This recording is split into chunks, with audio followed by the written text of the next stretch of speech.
Hey there! You're watching the Jessa channel on YouTube. I'm Jessa, and today I am here with more of The Raven. In the last chapter, Legacy of a Master Thief, the game unfolded from the Orient Express through an exciting story onto the MS Lydia en route to Cairo. We played Constable Zellner. And the chapter ended on an extremely exciting and unexpected conclusion. I didn't really expect that to happen, so it was very exciting. Now we're here with Chapter 2. Chapter 2 is called An Ancestry of Lies. So, without further ado, let's jump right into the story.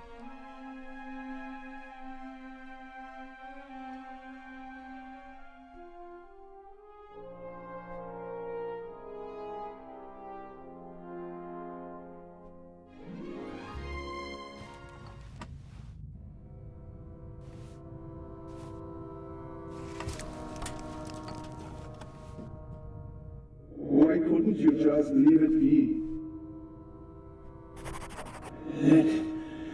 Let me go. Why are you doing this to me? You and the Baroness. Dr. Gebhardt, I don't know. Don't you understand what you are forcing me to do? You don't have to.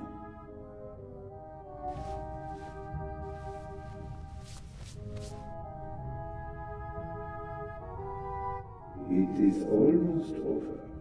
You won't feel a thing. I am sorry you have to see all this. I should have used more chloroform.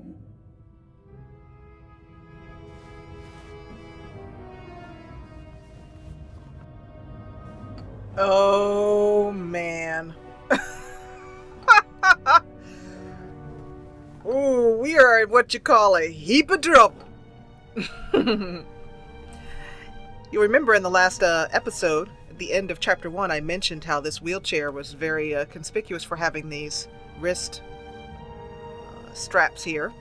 So, the first thing to do, of course, is to observe our surroundings. We have these straps that we can try to unfasten, but I have a feeling it won't do any good. Dr. Gebhardt will hear us. And these colors are very creepy. First of all, let's try talking to him and finding out what he means, particularly his comment about you and the Baroness, as if the Baroness is still alive somehow. I have to distract him.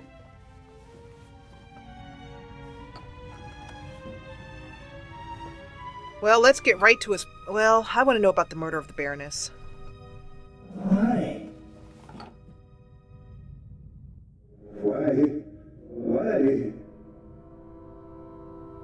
Why did the Baroness have to snoop around? Why did you have to snoop around? And that glove there. You want to plant evidence on me, yeah? I left no evidence. There is no trail. And yet you can't just leave me in peace, can you? Oh, this dude's creeping me out. Keep talking. Must unfold the plot. Chloroform? I had it in my bag, just in case. You were supposed to be asleep. I am not a monster, you know? I have nothing against you. Nothing at all. But what can I do? You forced my hand. It's your fault. Yours alone. Uh-huh, yeah, that's what they always say. On and on. And now we find out about his plan. Because, you see, I still don't believe that the doctor is actually the Raven. Yes, he obviously is guilty in some way for murdering the Baroness, I mean, he's guilty about that, considering the Baroness is definitely dead as far as we know. But, I don't think he's the Raven, so let's find out what his plan really is. And what next? Heart failure happens a lot at your age, especially given your background. I am still considering whether I should throw you overboard. Don't leave evidence. No evidence. But what if I'm seen? My plan was perfect. And then you ruined everything! LeGrand, come save us! Inspector LeGrand! If I were him, I would just yell like a, because it's a small ship, relatively. I'm sure lots of yelling, but we are drugs, so okay, so we've talked as much as I think. On and on. Yeah, there's nothing else that we can say to him. Let's try to unfasten the straps. By the way, you remember that Constable Zellner does suffer from heart failure. Okay, so much for that. Search the bowl. Okay.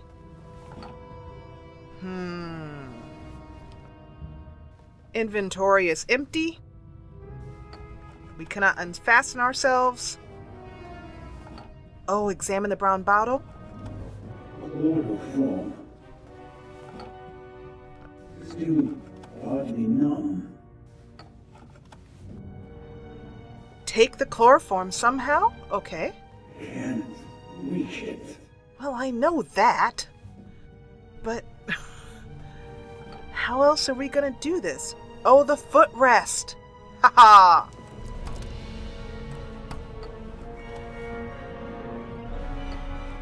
Dr. Gebhardt, you're going down. Now, search the bowl. Take the chloroform?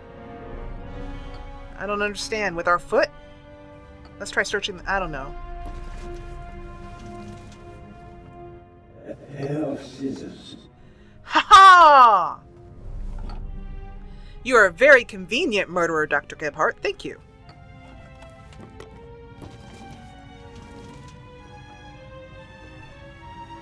Okay. Well, that doesn't do us much good. Take the scissors and use them on cut the straps? Oh. Okay. Finally. And now we're gonna chloroform him. Don't make all that noise. Don't do it. He's just gonna kill you. Take it easy, Mr. Zellner. Chloroform him. You will only hurt yourself. Shall we begin? No! Chloroform him, chloroform him. Am I supposed to do something? Do I take these and attack him or something? No.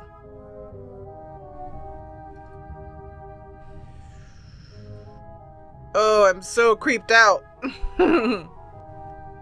I am unsure as to what I'm to do here. There's nothing for me to click on. I can't use the scissors in any... Syringe! Ah! No, please. It's almost over. He's creeping me out.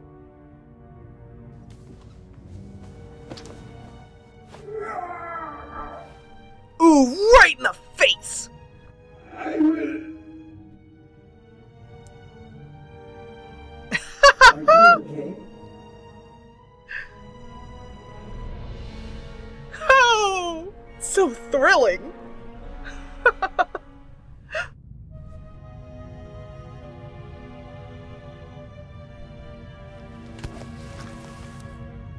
Thanks.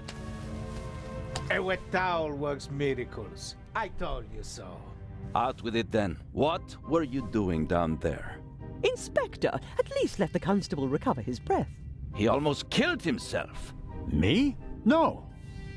Dr. Gebhardt would have taken care of that for me. Where is he? Gebhardt? He's vanished without a trace. We're searching the ship from top to bottom. One at a time. Tell me, Zellner, what did you find out? Dr. Gebhardt killed Baroness von Trebitz. Impossible. Do you have proof? Besides the fact that he wanted to kill me? But wasn't the doctor with you when the shot was fired? At the end of chapter 1, we found out that the shot came from a tape-recorded gunshot. The shot that we heard was a recording. The Baroness had a tape recorder and good speakers in her cabin. Good enough to make the noise audible on the upper deck. Is that just your suspicion, or do you have proof? We do have proof. Audio tape in the medical facility, although I bet you the doctor took it. There's an audio tape in the medical center. The reel belongs to the tape player in the Baroness's cabin. And there's a sibling reel in her cabin that belongs to the recorder in the medical center. After a few minutes, there's a loud bang on the audio tape. That's our gunshot. Where did Gebhardt get it from? He recorded it in the cargo hold. His tape recorder has a microphone, and I removed a bullet from one of the boxes down there. And it came from the murder weapon? Yes. I compared it to the other bullet in the inspector's cabin. Of course you did. All right. Inspector LeGrand. Let's pretend you're onto something. The shot we heard was just a recording. What happened next? We all ran to the Baroness's cabin. She lay comatose in a pool of blood. Dr. Gebhardt pushed past you so that you couldn't get too close to the Baroness. He examined her and pronounced her dead. There was no reason for us to doubt him. The shot, the blood, the Baroness lying there lifelessly. But she was only unconscious, knocked out by the chloral hydrate that the doctor had poured into her glass shortly before. The doctor had a glass in his hand when you came in. He wanted to remove the evidence, but you gave me the glass instead, Captain DeConti, and unintentionally knocked me out as well. Nonsense. There was blood everywhere. And the Baroness is certainly dead enough, isn't she? Then who did shoot her? And when? Oh, this is interesting because I don't know the answer. She wasn't shot, she was poisoned. The doctor shot her in the medical facility. Or the doctor shot her in the cabin later.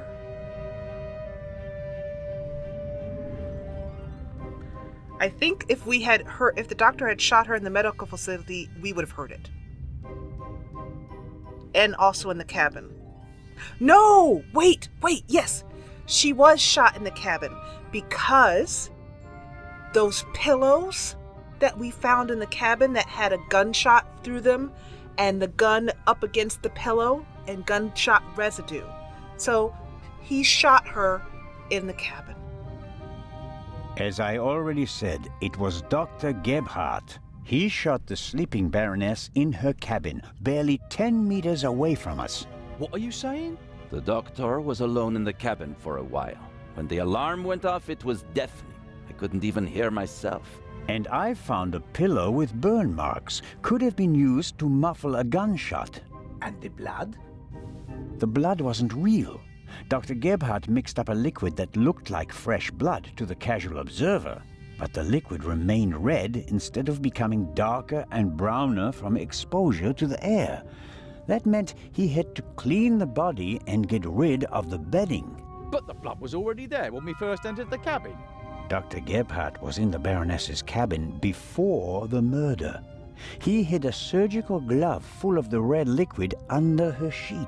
The Baroness, dead tired, fell onto her bed, the glove burst, and the blood spread across the bed. I found the burst glove in the medical center. But why did he do it? What was his motive? Inspector?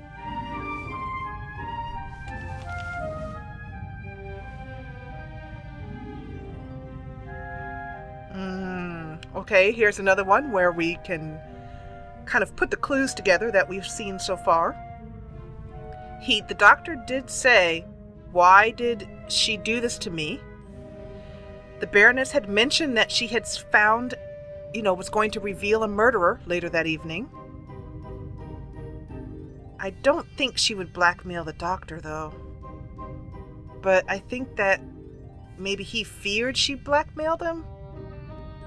I don't know. I think it's something like that. The Baroness was blackmailing Dr. Gebhardt. What's your reasoning? Isn't blackmail always a good motive? It's worthless without proof. Okay, that's a no.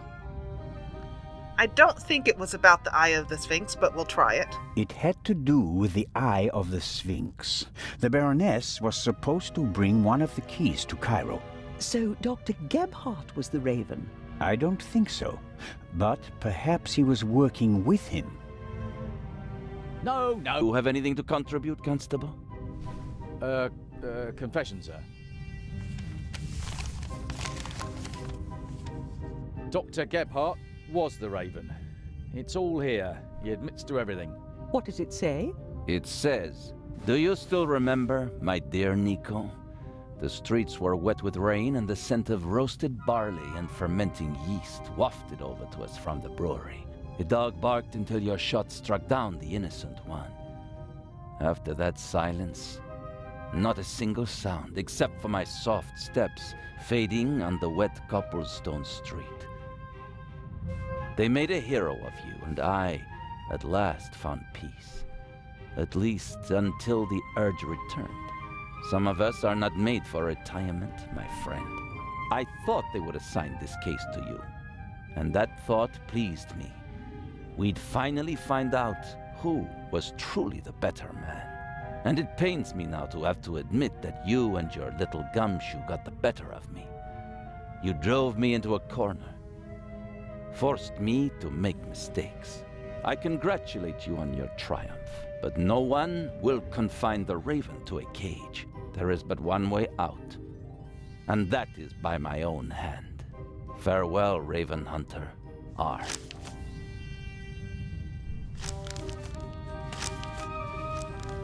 Inspector LeGrand.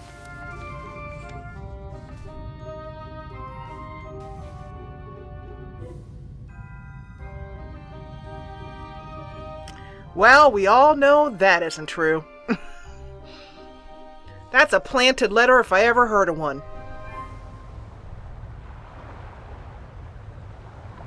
Inspector? I was right. I told them all, over and over again. But no one would listen.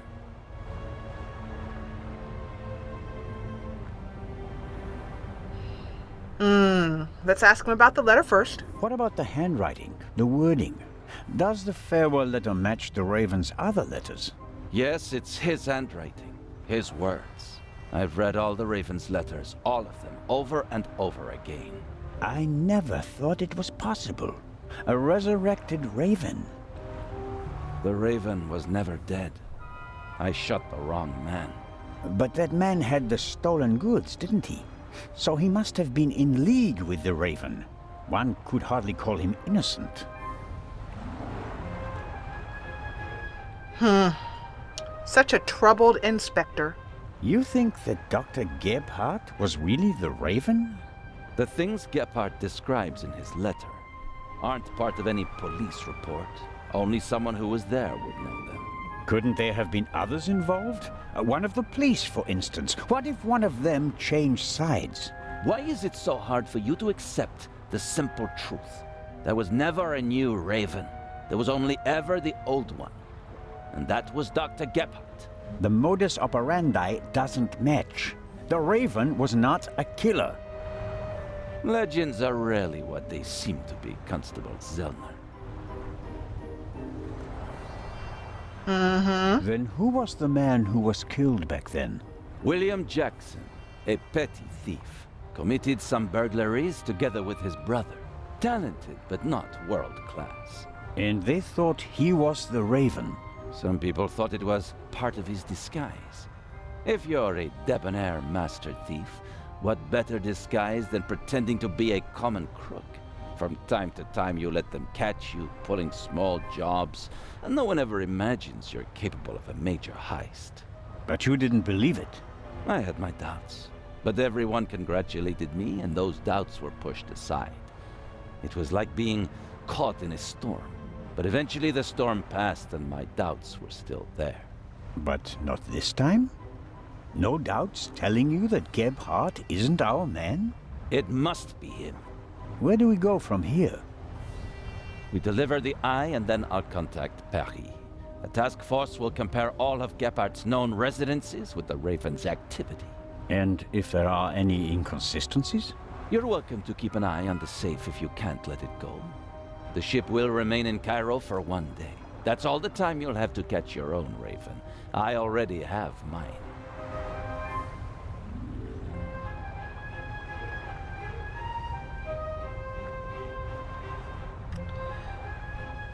I think the inspector has lost his perspective. Ah, here we are in Cairo. Ah, you're one of LeGrand's men, aren't you? My name is Anton Jakob Zellner. You've come just in time. Grace, my dachshund, is missing. There may be more important matters for me to attend to, Mr. Director Abbas Mokhtar. And Grace isn't just a common dog. She's a purebred German dachshund, a champion. Really? Find our doggy? Okay, let's see here if we can find out any information from this new character in the story. He was mentioned before as being the person that the third key was sent to. So, let's find out more about him.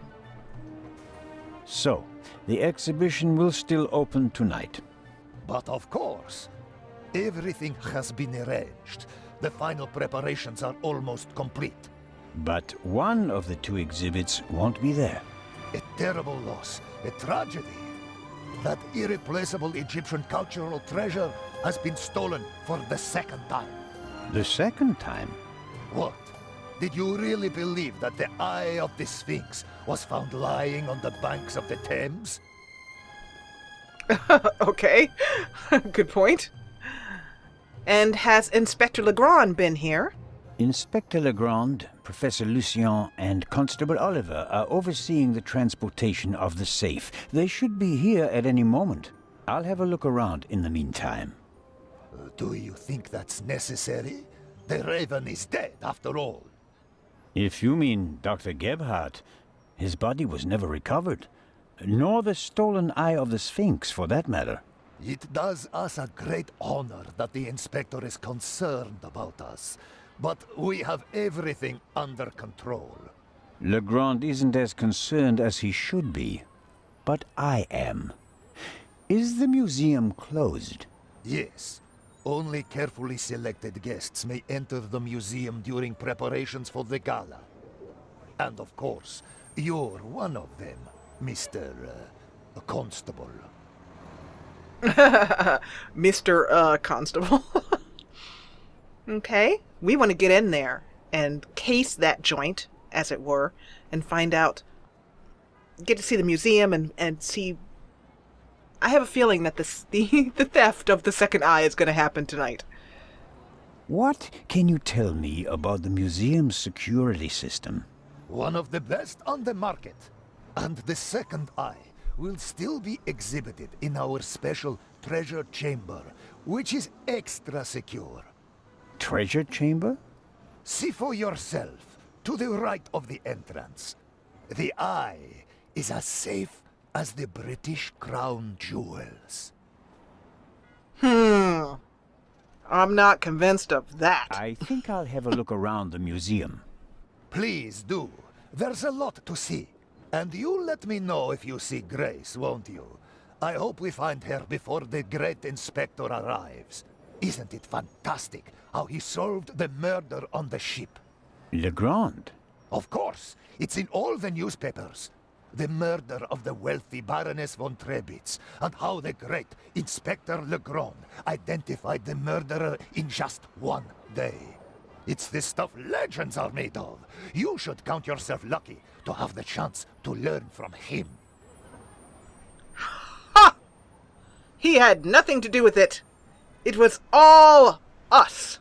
We are the true heroes of the all right, I'll lay off. What exactly do the newspapers say? Everything. It's fantastic. Someone on board must have informed the press immediately. Of course, it's a great advertising for us. The reporters will queue up tonight. And it was reported that LeGrand found the murderer. Of course! Who else? Well, I wasn't exactly uninvolved. Of course. LeGrand surely has assistants, but honor to he who deserves to be honored, right? Well then. Be seeing you, Constable. Grace! Here, Gracie. My sweetheart. Uh-oh. Where are you? Oh, Mr. Inch. Mr. Inch. There you are. I am so sorry. Baroness von Trebitz was a good-hearted woman. She did so much for the museum. As you say, sir. And you? Are you leaving so soon? I'd like to go back to my hotel. These last days have been such a strain. First, you sneak into the museum without greeting me, and then you want to leave just as quickly? I didn't want to disturb you, and we'll have time enough tonight.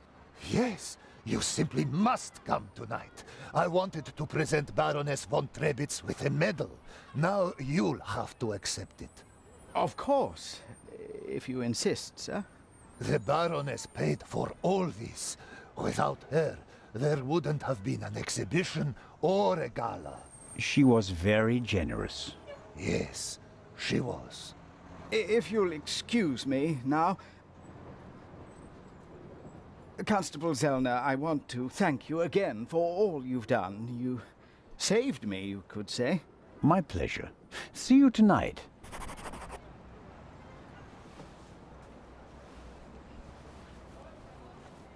Do you know the one thing that's really handy that butlers wear? Gloves. Keep that in mind.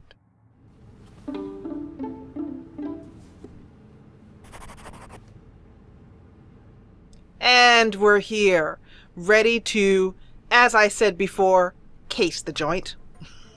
Before the big gala tonight, in which the Eye of the Sphinx will be unveiled. Unfortunately, only one of them.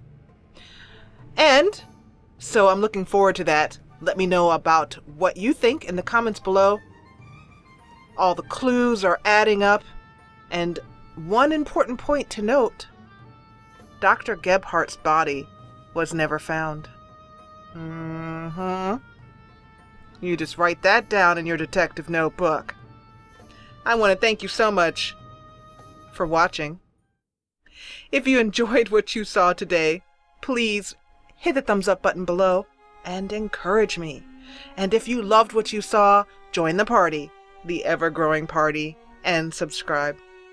I'll see you back here in Cairo at the Egyptian Museum in the next episode. Thank you, as always, for watching.